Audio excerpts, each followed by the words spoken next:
Maurício Mansur, diretor de marketing do FEM. Comigo aqui está o professor Dr. Roberto Cardoso, é nosso diretor de Pessoas e Cultura, e tem uma grande experiência em medicina comportamental, participa do curso da Unifesp de meditação, autor de vários livros com altas tiragens, que eu não vou nem falar o tamanho da tiragem, não, e ele vai dividir com a gente um pouco do seu conhecimento. A ideia dessas lives surgiram para ajudar a nossa equipe no dia a dia. Está todo mundo passando por momentos muito estressantes, quer em home office, quer no front de batalha, que são o atendimento aos pacientes hoje em dia, com essa questão do coronavírus, e a gente resolveu fazer isso para dividir um pouco do conhecimento do Roberto com a nossa equipe.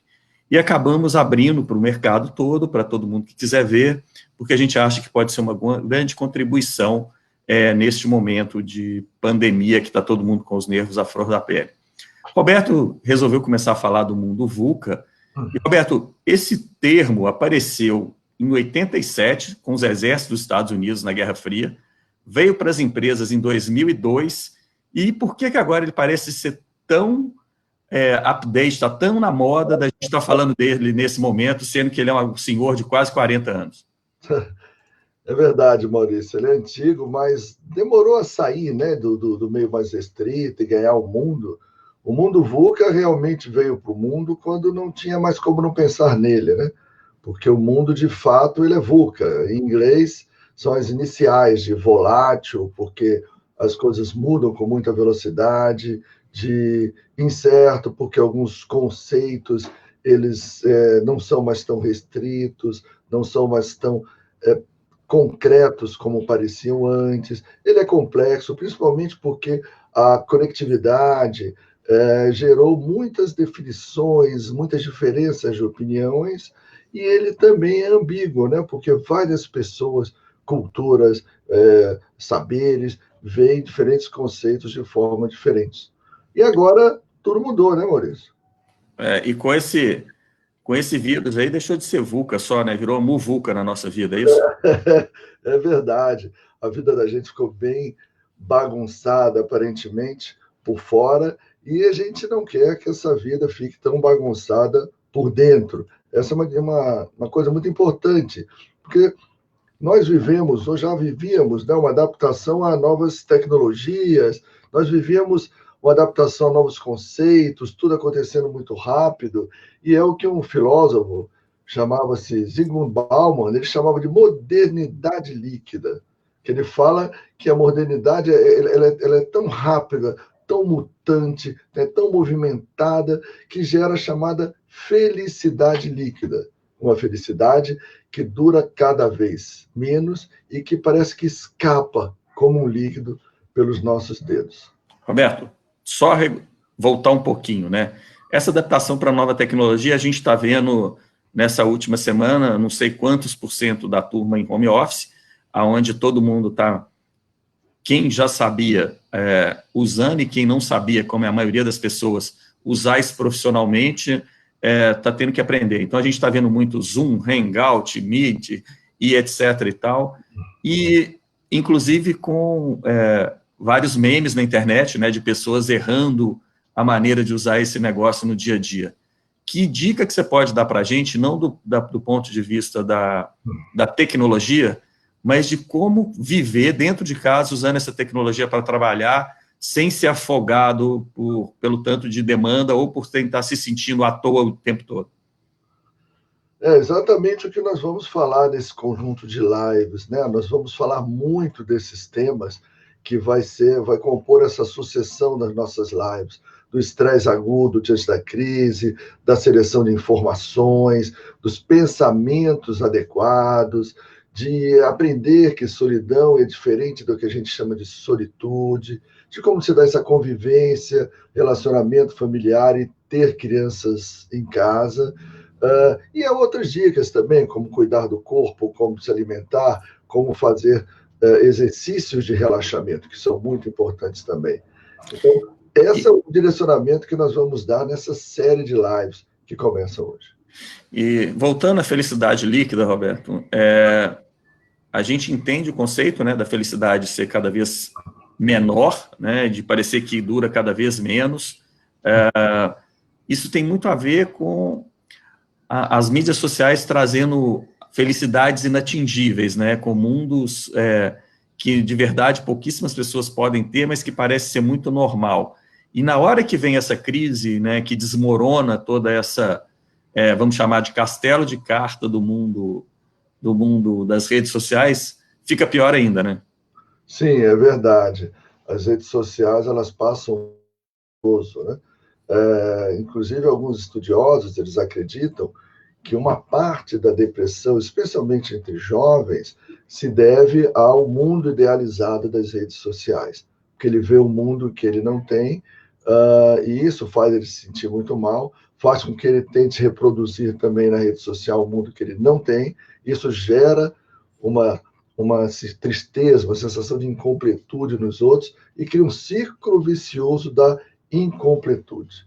E isso tem muito a ver com a felicidade líquida. Os conceitos de tudo que é bom, como felicidade, como preenchimento, completude, realização, todos esses conceitos se tornaram movediços. E no momento em que nós estávamos num mundo movediço, sofrendo com essa busca da chamada felicidade que escapa entre os dedos, tentando entender cada um onde está essa tal felicidade, chegou essa pandemia que apavorou muita gente. E essa pandemia, você não acha que, do ponto de vista desse conceito da busca da felicidade ou da incompletude, trouxe quase todo mundo para o mesmo nível? Porque você pode estar preso num lugar melhor, num lugar pior, você pode estar com mais dinheiro guardado ou menos dinheiro guardado, mas a sensação de insegurança do que vai acontecer, de não ter nenhuma previsão do que vai ser 30, 60, 15, 90 dias, não é isso que está matando a gente, assim, é a falta de perspectiva que está matando a gente? Sim, eu acredito que sim. Essa pandemia, ela trouxe algumas questões. Uma questão é o impacto sobre a vida das pessoas. A gente está discutindo muito isso aqui nessas lives. Mas também trouxe uma questão do impacto social, socioeconômico, que a gente está vendo, mal está vendo o início dele agora. Mas também tem um outro aspecto, Maurício, tem um aspecto do medo de não sobreviver a essa epidemia. E tudo isso que nos leva ao medo, a percepção dessa impermanência que é própria da natureza humana, mas que a gente trata de esquecer, tudo que nos leva a isso, nos leva à necessidade de ir para dentro, de olhar para o real, de cair no real e de olhar para dentro. A questão, e é isso que a gente quer discutir muito nessas lives, é como olhar para dentro, como fazer esse movimento de uma forma positiva, de uma forma que isso gere um crescimento e não uma autodestruição. E aí as pessoas reagem diferente também em função das suas formações, das suas culturas, dos seus países de origem. Como é que a gente... Porque muita gente fala, olha, em tal país está assim, em tal país está assado, aqui está daquele jeito, mas desconsiderando um pouco as especificidades de cada cultura. Como é que você ajuda a gente a fazer essa comparação, mas sem esquecer que o japonês, ele cumprimenta de longe, né? Ele não tem tanto contato, e como a gente é um mundo latino que está sentindo todo mundo falta de abraçar, beijar e estar com os amigos, dá uma ajuda para a gente nesse sentido aí. Realmente o latino tem muita dificuldade, né? Vejo o italiano, por exemplo, que gosta muito de toque, como ele está sofrendo em todos os aspectos por conta dessa pandemia. Mas quando a Organização Mundial de Saúde foi fazer pesquisas mundiais sobre o que era a qualidade de vida, ela enfrentou esse grande desafio que você está falando, Maurício. Quando ela foi confeccionar o Hucol Breath, o Hucol 100, que são questionários que veem qualidade de vida, eles tiveram que descobrir o que era fator de influenciador de qualidade de vida em qualquer cultura. E isso é uma grande dificuldade. E eles viram que existiam 4 grandes domínios, mas o domínio que mais pontuava, que eles perceberam que mais pontuava no nível de qualidade de vida, ou no nível de satisfação com a vida, é o domínio psíquico, é o domínio emocional. Então, independente da cultura, nós temos algumas características muito comuns, que são como lidar emocionalmente com o mundo. Existe a característica de nós perdermos convivência. Isso afeta qualquer pessoa do mundo, porque o homem é um ser gregário. Mas existe também uma outra característica de como lidar consigo mesmo, como sobreviver emocionalmente a isso, como ser desafiado a isso. E esse ponto de equilíbrio, eu acho que é o mais importante e o mais desafiador, isso que motivou a gente, inclusive, a ter ideia dessas lives. Pessoal, eu gostaria de falar que vocês podem mandar a pergunta que a gente vai estar respondendo aqui. Apesar da gente estar aqui batendo um papo sobre esse assunto, a gente consegue interagir com vocês. Roberto, e dentro disso daí, né, como é que fica essa questão de informação conflitante? Porque já está difícil da gente centrar, preocupar com o dia seguinte, entender o que vai acontecer, etc. e tal. E aí, um fala que tem que ficar em casa, o outro fala que pode sair de casa, um fala que vai ser 1 milhão de pessoas que vão morrer, o outro fala que não vai morrer ninguém, um fala que a economia vai acabar e que nós estamos no apocalipse zumbi. Como é que eu escolho aonde eu busco informação para me ajudar a decidir essas coisas? Hoje em dia, nós temos essa característica. Inclusive, vai ser tema inteiro de uma dessas lives, segundo o nosso planejamento. Nós somos bombardeados por informação. E quando acontece isso, todo mundo quer participar. Aquele fenômeno de querer se mostrar para o mundo das mídias, né? Para o mundo das mídias sociais, ele alimenta não apenas a intenção de mostrar um mundo idealizado, mas ele alimenta também, Maurício, a intenção de ter uma opinião, de mostrar que sabe alguma coisa. Isso é a maior razão das fake news. Tem aquelas fake news provavelmente planejadas, mas a maior parte das fake news é alguém querendo falar alguma coisa, passar adiante alguma notícia. O que nós fizemos? Eu pensei muito sobre isso, nós conversamos sobre isso, inclusive, e lá no FEM, no Laboratório da Manhã, a gente fez a opção por nos centrar nos órgãos de saúde oficiais e escolher um consultor. Então, nós temos um consultor, infectologista, que tem nos dado informação, e nós estamos usando os órgãos governamentais. Então, é isso que a gente está fazendo. É preciso conter essa ânsia de repassar informações, porque essa ânsia ela aumenta mais ainda quando nós estamos em isolamento. Aí é que você quer mesmo passar informação, se aproximar mais das pessoas, ser participativo desse processo. E isso pode gerar mais malefício do que benefício. Mas a gente não consegue, a gente pode até centrar e passar menos informação, mas a gente não consegue segurar o tanto de informação que chega para a gente, né? Grupo de WhatsApp bombando o tempo todo, com informação de tudo que é lado, que você não consegue nem saber. Eu, particularmente, estou evitando até ler esse tipo de informação, entendeu? Estou buscando algumas fontes confiáveis e deixando de lado 90% das informações que chegam via esses grupos de WhatsApp aí. É o que eu tenho feito também. Eu estou me focando bastante em 2 ou 3 pessoas de muita confiança minha, pessoas da área de saúde, e nos órgãos governamentais, conseguindo alguns que informam em tempo real e olhando para o que eu posso confiar e para o que eu posso palpar. Realmente nós estamos sendo bombardeados, isso é natural, Maurício. Sabe por quê? Porque nós estamos vivendo uma coisa que ninguém viveu. Fora quem estava vivo na Primeira ou Segunda Guerra, ou na gripe espanhola de 1918, as pessoas nunca viveram algo assim. Mesmo quem viveu a Segunda Guerra, por exemplo, num país como o Brasil, não teve a guerra batendo na sua porta. Então, para a maior parte das pessoas do mundo, é uma situação totalmente nova, totalmente diferente, com a qual ninguém tem experiência. Não há ninguém que possa chegar e falar, olha, isso se faz dessa maneira, nessa situação. E isso gera muita confusão, muita gente querendo dar informação de qualquer jeito. Mas, Roberto, como é que eu faço decisões, sendo que todas as minhas experiências passadas não servem para nada agora, né? Um cara outro dia estava falando que antigamente falava para você pensar fora da caixinha, agora não tem mais a caixinha, né? Então, pegaram e deram um chute na nossa caixinha. E eu não tenho a informação, e como é que eu vou fazer para tomar a decisão sendo que nada do que eu vivi até hoje serviu como base para essas decisões que eu tomo agora? Como é que eu diminuo a minha ansiedade nessa tomada de decisão? Pois é, Maurício, eu conversava sobre isso outro dia num grupo, 2 fins de semana atrás,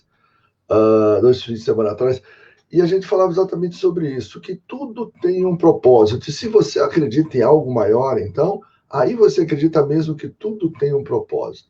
E se isso tudo tiver um propósito, o propósito, muito provavelmente, é algo parecido com é a hora de olhar para dentro, é a hora de aprender a parar, é a hora de conseguir refletir, conseguir olhar momento a momento, instante a instante e decidir diante do que você vê.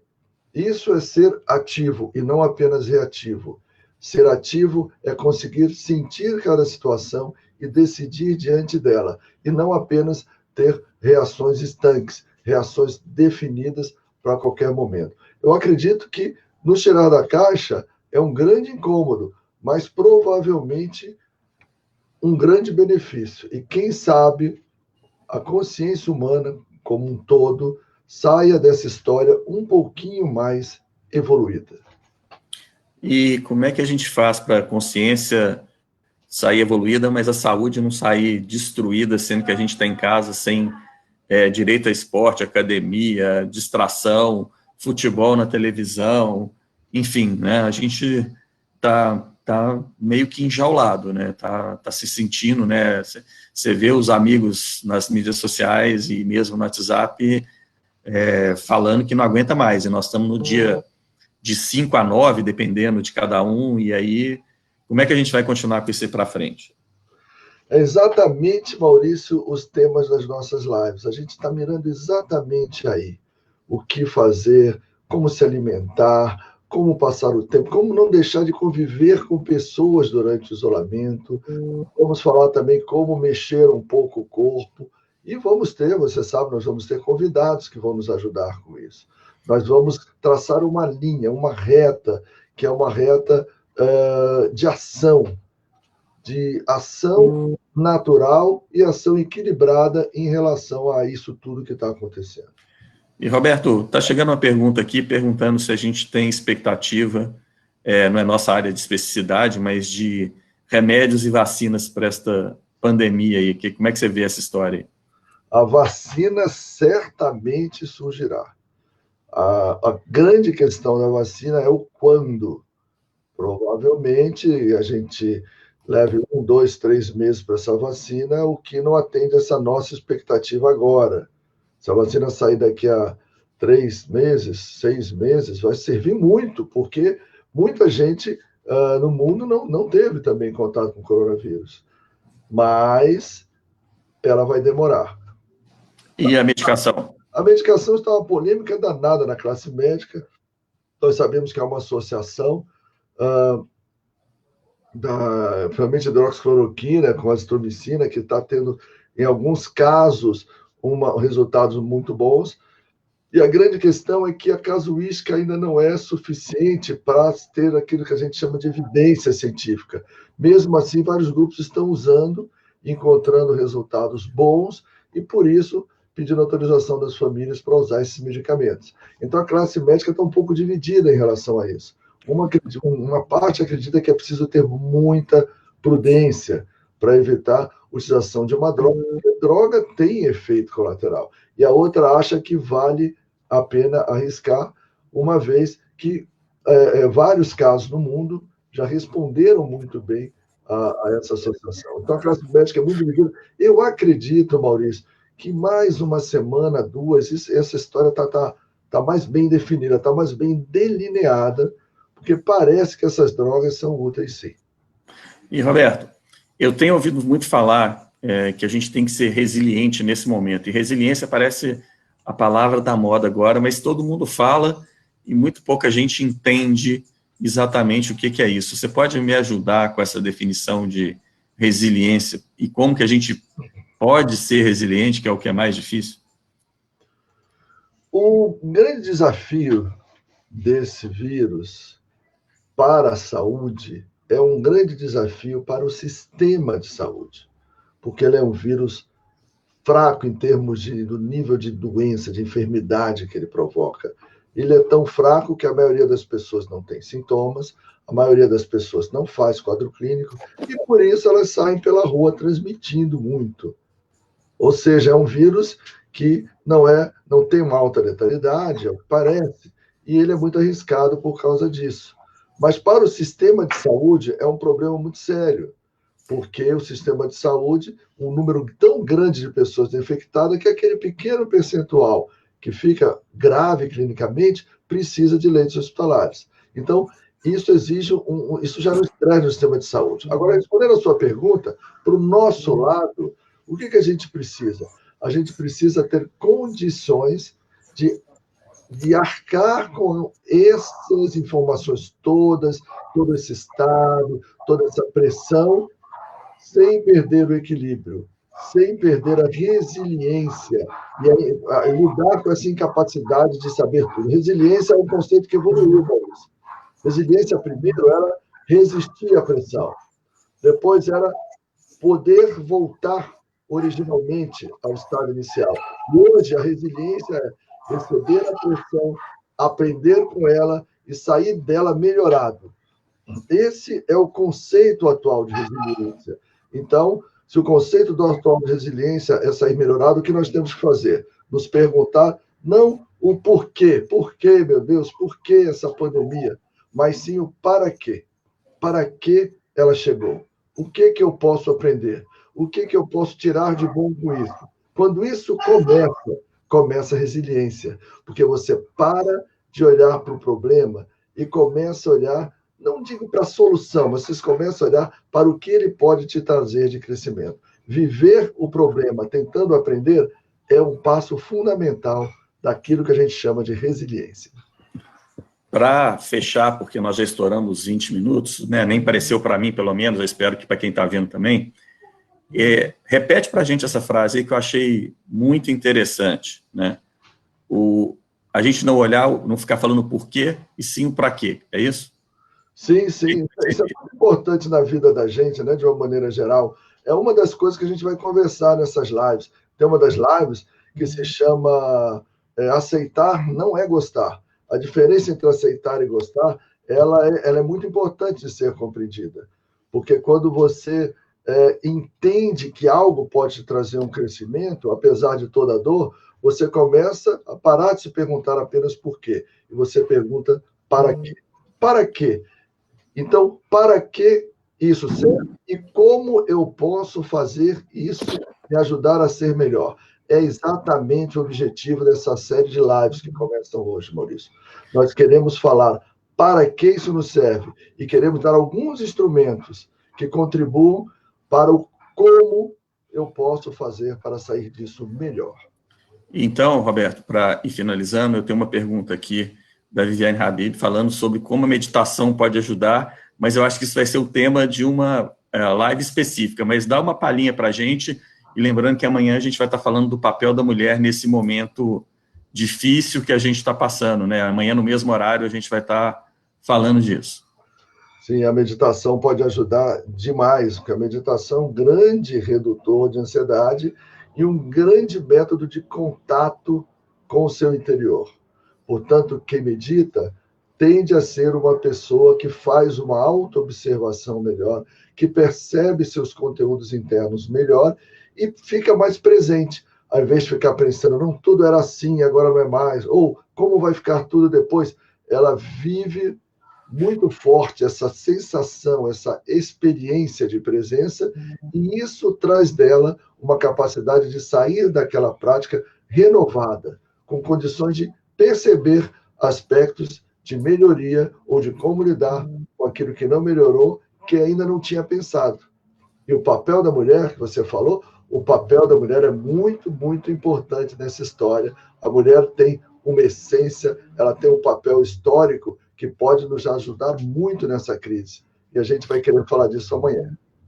E, principalmente, né, os médicos, nesse momento, estão vivendo uma ansiedade ainda maior, né? Tanto os que estão na linha de frente, quanto os que estão nessa nesse dia a dia de back-office, falando com seus pacientes o tempo todo, né? É verdade. Tem um meme que circula entre os grupos médicos que diz que nós somos como aquela orquestra que tocava enquanto o Titanic afundava, que a orquestra era obrigada a tocar. Eu não sei, eu não acho que o Titanic está afundando, mas eu acho que estamos numa situação muito séria. E a classe médica, ela tem tido uma participação incrível. Ela é uma classe que está, de fato, assumindo um protagonismo que sempre esteve pronta para assumir. Agora, a classe médica precisa fazer esse papel de ajuda, de sustentáculo e de tranquilização da população. Tranquilizar não é mentir, mas tranquilizar é evitar que a população se alarme com informações exageradas, com informações falsas. Esses dois papéis a classe médica tem com muito destaque nesse momento. O papel de assistir e o papel de equilibrar informações. Roberto, vamos encerrar então, amanhã a gente volta, só respondendo a Jussara Oliveira. Nós vamos ter, a gente começou isso em cima da hora, para tentar ajudar a nossa turma, e vamos ter, sim, várias médicas e outras profissionais convidadas para estar com a gente aqui nos próximos dias. Ninguém vai ter que ficar aguentando só eu e Roberto o tempo todo aqui, não. Pode ficar tranquilo. Gente, obrigado, e até amanhã a gente está de volta aqui no mesmo horário, tentando ajudar um pouco nesse momento de tanta confusão que a gente está passando. Boa noite. Tchau, tchau. Muito obrigado. Tchau, tchau.